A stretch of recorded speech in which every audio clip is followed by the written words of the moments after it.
Hi hello ನಮಸ್ತೆ, ನಾನು ರಾಜು. ಅಷ್ಟೇ ನೀವು ನೋಡ್ತಿದ್ದೀರಾ centre point Kannada YouTube channel. CM ಬದಲಾವಣೆಯ ಚರ್ಚೆಯ ಮಧ್ಯೆ ಇದೀಗ ಡಿ.ಕೆ. ಶಿವಕುಮಾರ್ ಅವರು ಯಾವುದಕ್ಕೂ ತಲೆ ಕೆಡಿಸಿಕೊಳ್ಳದೆ ಪ್ರತಿ ರವಿವಾರ ಬೆಂಗಳೂರಿನ ಒಂದು ಸಮಸ್ಯೆಯನ್ನು ಆಲಿಸಲಿಕ್ಕೆ ಬೆಂಗಳೂರಿನ ಜನರ ಜೊತೆಗೆ ಸಂವಾದವನ್ನು ಕೂಡ ಮಾಡ್ತಾರೆ, ಚರ್ಚೆಯನ್ನು ಕೂಡ ಮಾಡ್ತಾರೆ. ಇದರ ನಡುವೆ ಇದೀಗ ಇವತ್ತು ಒಂದು ವಿಚಿತ್ರವಾದ ಘಟನೆ ಬೆಂಗಳೂರಿನ ಜೆ.ಪಿ. ಪಾರ್ಕ್ ಅಂದರೆ ಮತ್ತಿಕೆರೆಯ ಸಮೀಪ ಜೆ.ಪಿ. ಪಾರ್ಕ್ನಲ್ಲಿ ನಡೆದಿದೆ. ಹಾಗಾದರೆ ಇವತ್ತು ನಡೆದಂಥ ಆ ವಾಗ್ಯುದ್ಧ ಏನು? ಒಬ್ಬ ಸ್ಥಳೀಯ ಎಂ.ಎಲ್.ಎನ ಡಿ.ಕೆ. ಶಿವಕುಮಾರ್ ಅವಮಾನ ಮಾಡಿದ್ರೆ ಯಾವ ಥರ ಅವಮಾನ ಮಾಡಿದ್ರು? ಆ ಎಂ.ಎಲ್.ಎ ಡಿ.ಕೆ. ಶಿವಕುಮಾರ್ ವಿರುದ್ಧ ಏನೆಲ್ಲ ಆರೋಪವನ್ನು ಮಾಡಿದ್ರು? ಅದಕ್ಕೆ ಕಾರಣಕರ್ತರಾದಂಥ ಆ ಘಟನೆ ಏನು? ಇವೆಲ್ಲವನ್ನ ನೋಡೋಣ. ಅದಕ್ಕಿಂತ ಮೊದಲು ಇಲ್ಲಿ ತನಕ ನಮ್ಮ ಚಾನಲ್ನ ಸಬ್ಸ್ಕ್ರೈಬ್ ಮಾಡಿಲ್ಲ ಅಂದರೆ ಈಗಲೇ ಸಬ್ಸ್ಕ್ರೈಬ್ ಮಾಡಿ, ಜೊತೆಗೆ ಕಾಮೆಂಟ್ಗಳ ಮುಖಾಂತರ ತಮ್ಮ ಅಭಿಪ್ರಾಯವನ್ನು ತಿಳಿಸಬಹುದು. ಎಸ್ ವೀಕ್ಷಕರೇ, ಡಿ.ಕೆ. ಶಿವಕುಮಾರ್ ಅವರು ಮುಖ್ಯಮಂತ್ರಿ ಆಗ್ತಾರೆ, ಕಾಂಗ್ರೆಸ್ನಲ್ಲಿ ಬದಲಾವಣೆ ಆಗ್ತಾರೆ.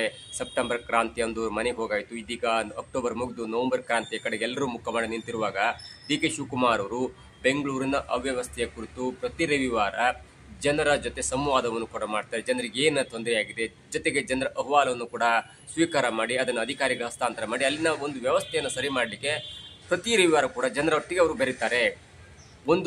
ಪ್ರತಿ ರವಿವಾರದ ಒಂದು ದಿನವನ್ನು ಅವರು ಬೆಂಗಳೂರಿನ ಜನತೆಗೆ ಮೀಸಲಿಡ್ತಾರೆ ಮತ್ತು ಅಹವಾಲನ್ನು ಕೂಡ ಮಾಡ್ತಾರೆ. ಅಂದರೆ ಸರ್ಕಾರದ ನಡಿಗೆ ಬೆಂಗಳೂರು ಕಡೆಗೆ ಅಥವಾ ಜನರ ಕಡೆಗೆ ಅನ್ನುವಂಥ, ಅಥವಾ ಬೆಂಗಳೂರಿನ ಅಥವಾ ಸರ್ಕಾರದ ನಡಿಗೆ ಜನರ ಕಡೆಗೆ ಅನ್ನುವಂಥ ಒಂದು ಕಾರ್ಯಕ್ರಮವನ್ನು ಕೂಡ ಮಾಡ್ತಾರೆ. ಅಲ್ಲಿ ಸಾವಿರಾರು ಜನ ಬರ್ತಾರೆ, ಅಹವಾಲನ್ನು ಕೊಡ್ತಾರೆ, ದೂರನ್ನು ಕೊಡ್ತಾರೆ, ನಮ್ಗೆ ಹೀಗೆ ತೊಂದರೆ ಆಗಿದೆ, ಹಾಗೆ ತೊಂದರೆ ಆಗಿದೆ ಅನ್ನುವಂಥ ಒಂದು ಅಹವಾಲನ್ನು ಕೂಡ ಮಾಡ್ತಾರೆ.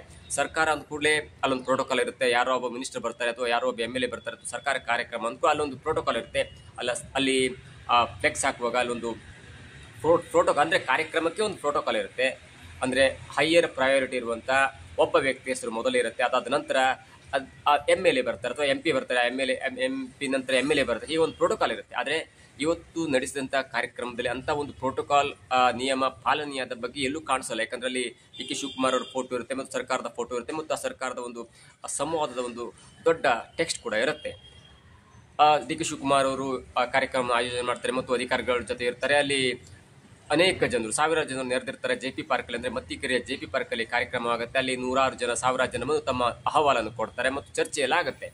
ಅದರ ನಡುವೆ ತಮಗೆ ಆಹ್ವಾನವಿಲ್ಲ, ನಾನು ಸ್ಥಳೀಯ ಶಾಸಕ ಎನ್ನುವಂಥ ಒಂದು ಪ್ರಶ್ನೆಯನ್ನು ಇಟ್ಕೊಂಡು ಜನರ ಒಟ್ಟಿಗೆ ಜನರು ಕೂತ್ಕೊಳ್ಳುವಂಥ ಜಾಗದಲ್ಲಿ ಸ್ಥಳೀಯ ಎಮ್.ಎಲ್.ಎ ಆಗಿರುವಂಥ, ರಾಜರಾಜೇಶ್ವರಿ ನಗರದ ಸ್ಥಳೀಯ ಎಮ್.ಎಲ್.ಎ ಆಗಿರುವಂಥ ಮುನಿರತ್ನ ಅವರು ಬಂದು ಕೂತ್ಕೊಳ್ಳುವಾಗ ಅವರು ನೋಡಿ, ಇವತ್ತು ಏನಾಗಿತ್ತಂದರೆ ರಾಷ್ಟ್ರೀಯ ಸ್ವಯಂ ಸೇವಕ ಸಂಘ ಸ್ಥಾಪನೆಯಾಗಿ 100 ವರ್ಷ ಆದ ನಂತರ ಪ್ರತಿ ರವಿವಾರ ಅಥವಾ ಸಿಕ್ಕ ಟೈಮಲ್ಲಿ RS ಕಾರ್ಯಕರ್ತರು ಇಡೀ ನಮ್ಮ ರಾಜ್ಯಾದ್ಯಂತ ಪಥಸಂಚಲನ ಮಾಡುವಂಥ ಒಂದು ಕಾರ್ಯಕ್ರಮವನ್ನು ಹಮ್ಮಿಕೊಂಡಿದ್ದಾರೆ. ಆ ಕಾರ್ಯಕ್ರಮದ ಅಂಗವಾಗಿ ರಾಜರಾಜೇಶ್ವರಿ ನಗರದ ಎಮ್.ಎಲ್.ಎ ಆಗಿರುವಂಥ ಮುನಿರತ್ನ ಅವರು ಆ ಕಾರ್ಯಕ್ರಮವನ್ನು ಮುಗಿಸಿಕೊಂಡು ಅದೇ ಗಣದ ಡ್ರೆಸ್ನಲ್ಲಿ, ರಾಷ್ಟ್ರೀಯ ಸ್ವಯಂ ಸೇವಕದ ಗಣದ ವೇಷದಲ್ಲಿ ಆ ಡ್ರೆಸ್ಸನ್ನು ಧರಿಸಿಕೊಂಡು ನೇರವಾಗಿ ಜೆ.ಪಿ. ಪಾರ್ಕ್ನಲ್ಲಿ ನಡೀತಾ ಇರುವಂಥ ಡಿ.ಕೆ. ಶಿವಕುಮಾರ್ ಅವರು ನಡೆಸಿಕೊಡ್ತಾ ಇರುವಂಥ ಸರ್ಕಾರದ ನಡಿಗೆ ಜನರ ಕಡೆಗೆ ಅನ್ನುವಂಥ ಕಾರ್ಯಕ್ರಮಕ್ಕೆ ಬರ್ತಾರೆ ಮತ್ತು ಆಕ್ರೋಶಭರಿತವಾಗಿ ಅಲ್ಲಿ ಕೂತ್ಕೊಳ್ತಾರೆ. ನನಗೆ ಸ್ಥಳೀಯ ಶಾಸಕರಾದರೂ ಕೂಡ ನನಗೊಂದು ಮರ್ಯಾದೆ ಕೊಟ್ಟಿಲ್ಲ, ನನ್ನನ್ನು ಕಾರ್ಯಕ್ರಮಕ್ಕೆ ಆಹ್ವಾನಿಸಲಿ, ಇದೊಂದು ಷಡ್ಯಂತರವಾದಂಥ ಒಂದು ಕಾರ್ಯಕ್ರಮ, ಇದು ಜನರನ್ನ ಸೆಳೆಯುವಂಥ ಕಾರ್ಯಕ್ರಮ ಮತ್ತು ಸ್ಥಳೀಯ ಶಾಸಕರನ್ನ ಎಂ.ಪಿಯನ್ನು ದೂರ ಇಟ್ಟು ಸರ್ಕಾರ ಯಾವ ಮಟ್ಟಿನ ಒಂದು ನೈತಿಕ ಬೆಂಬಲವನ್ನು ಕೋರ್ತಾ ಇದೆ ಅನ್ನುವಂಥ ದೂರನ್ನ ಇಡ್ತಾರೆ.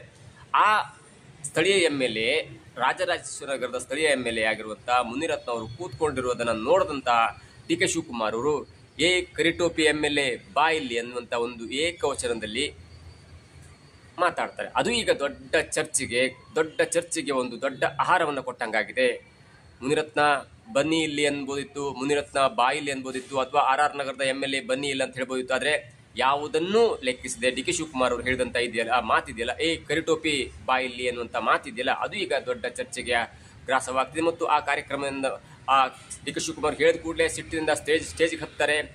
ಡಿ.ಕೆ. ಶಿವಕುಮಾರ್ ಅವಾಗ ಹೇಳ್ತಾರೆ, ಇಲ್ಲಿ ಕೂತ್ಕೋ ಒಂದು ಚೇರ್ ಖಾಲಿದೆ ಅನ್ನುವಂಥ ಮಾತನ್ನು ಹೇಳ್ತಾರೆ. ಆದರೆ ಆಗ ಡಿ.ಕೆ. ಶಿವಕುಮಾರ್ ಅವರ ಮಾತನ್ನು ಅಲ್ಲೆಗೆಳೆದಂಥ ಅಥವಾ ನಿಗ್ಲೆಕ್ಟ್ ಮಾಡಿದಂಥ RR ಕ್ಷೇತ್ರದ, ರಾಜರಾಜೇಶ್ವರಿ ಕ್ಷೇತ್ರದ ಎಮ್.ಎಲ್.ಎ ಆಗಿರುವಂಥ ಮುನಿರತ್ನ ಅವರು ಹೇಳ್ತಾರೆ, ಇಲ್ಲ, ನನಗೆ ಈ ಕಾರ್ಯಕ್ರಮಕ್ಕೆ ಆಹ್ವಾನ ಇಲ್ಲ, ನಾನು ಸ್ಥಳೀಯ ಒಬ್ಬ ಜನಪ್ರತಿನಿಧಿಯಾಗಿದ್ದರೂ ಕೂಡ, ನಾನು ಕೇವಲ ಒಬ್ಬ ಜನನಾಯಕನಾಗಿದ್ದರೂ ಕೂಡ, ನಾನು ನಾರ್ಮಲ್ ಜನರಾಗಿ ಬಂದು ಅಲ್ಲಿ ಕಾರ್ಯಕ್ರಮವನ್ನು ವೀಕ್ಷಣೆ ಮಾಡ್ತೇನೆ, ನನಗೆ ಈ ಕಾರ್ಯಕ್ರಮಕ್ಕೆ ಆಹ್ವಾನ ಇಲ್ಲ ಎನ್ನುವಂಥ ಮಾತನ್ನು ಹೇಳಿ ಮೈಕನ್ನು ಮತ್ತೆ ಡಿ.ಕೆ. ಶಿವಕುಮಾರ್ ಕೊಟ್ಟು ಜನರೊಟ್ಟಿಗೆ ಕೂತ್ಕೊಬಿಡ್ತಾರೆ. ಮತ್ತು ಆ ಕಾರ್ಯಕ್ರಮ ಮುಗಿಯುವಂಥ ಹಂತಕ್ಕೆ ಬಂದಾಗ ಅನೇಕ ಮಾತುಗಳನ್ನು ಹೇಳ್ತಾರೆ. ಇಲ್ಲಿ ನೆಕ್ಸ್ಟ್ ಕೌನ್ಸಿಲರ್ ಎಲೆಕ್ಷನ್ ಆಗುತ್ತೆ, BBMP ಅಂದರೆ GB ಎಲೆಕ್ಷನ್ ಆಗುತ್ತೆ. ಅದರ ಪೂರ್ವ ನಿಯೋಜಿತವಾಗಿ ಡಿ ಕೆ ಶಿವಕುಮಾರ್ ಅವರು ಬೇರೆ ಬೇರೆ ಯೋಜನೆಗಳು ಕೈಗೊಂಡಿದ್ದಾರೆ. ಅಂದರೆ ಮುಂದಿನ ಚುನಾವಣೆಯನ್ನು ಗೆಲ್ಲಲಿಕ್ಕೆ ಈ ಕಾರ್ಯಕ್ರಮ ಮಾಡ್ತಿದ್ರೆ, ನಾನು ಸ್ಥಳೀಯ ಶಾಸಕನಾಗಿದ್ರು ಕೂಡ ನನಗೆ ಯಾವುದೇ ಒಂದು ಮರ್ಯಾದೆ ಕೊಡ್ತಿಲ್ಲ ಎನ್ನುವಂಥ ಒಂದು ಮಾತನ್ನು ಕೂಡ ಹೇಳ್ತಾರೆ. ಇದರ ನಡುವೆ ಇದೀಗ ಅನೇಕ ಬಿಜೆಪಿ ಮುಖಂಡರು, ಅಂದ್ರೆ ಬಿಜೆಪಿ ರಾಜ್ಯಾಧ್ಯಕ್ಷರಾಗಿರ್ಬೋದು, ಬೇರೆ ಬೇರೆ ನಾಯಕರು ಕೂಡ ಈಗ ಡಿ ಕೆ ಶಿವಕುಮಾರ್ ಅವರ ಮಾತನ್ನ ವಿರೋಧ ಮಾಡ್ತಿದ್ದಾರೆ. ಮತ್ತು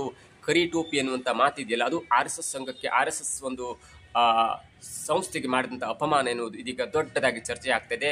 ಕೆಲವು ತಿಂಗಳ ಹಿಂದೆ ವಿಧಾನಸೌಧದಲ್ಲಿ RSS ಗೀತೆಯನ್ನು ಹಾಡಿ ಬಿಜೆಪಿಯಿಂದ ಹೊಗಳಿಕೆ ಪಡ್ಕೊಂಡಂತ ಮತ್ತು ಕಾಂಗ್ರೆಸ್ ನಾಯಕರಿಂದ ತೆಗಳಿಕೆ ಪಡ್ಕೊಂಡಂತ ಇದೇ ಡಿ ಕೆ ಶಿವಕುಮಾರ್ ಅವರು ಇದೀಗ RSS ನ ಒಂದು ಡ್ರೆಸ್ ಅನ್ನ ಕರಿ ಟೋಪಿ ಎಂದು ಹೇಳೋದ್ರ ಮುಖಾಂತರ ಇದೀಗ RSS ಗೆ ಅವಮಾನ ಮಾಡಿದ್ದಾರೆ. ಜೊತೆಗೆ ಕಾಂಗ್ರೆಸ್ನ ಮೆಚ್ಚುಗೆಯನ್ನು ಪಡೆದಿದ್ದಾರೆ ಅನ್ನೋದು ಇದೀಗ ದೊಡ್ಡ ಚರ್ಚೆಗೆ ಗ್ರಾಸವಾಗ್ತದೆ. ಈ ಕರಿ ಟೋಪಿ ಅನ್ನುವಂಥ ಮಾತು ಮುಂದಿನ ದಿನಗಳಲ್ಲಿ ಯಾವೆಲ್ಲ ವಿವಾದವನ್ನು ಹುಟ್ಟಾಕತ್ತೆ ಮತ್ತು ಯಾವೆಲ್ಲ ಪ್ರಚಾರವನ್ನು ಪಡ್ಕೊಳ್ತೆ ಅನ್ನೋದು ಕೂಡ ಇದೀಗ ಕಾದು ನೋಡಬೇಕಾಗಿದೆ. ಇದಾಗ್ತಿ ಇವತ್ತಿನ ವಿಶೇಷ. ನೋಡ್ತಾ ಇರಿ centre point Kannada YouTube channel.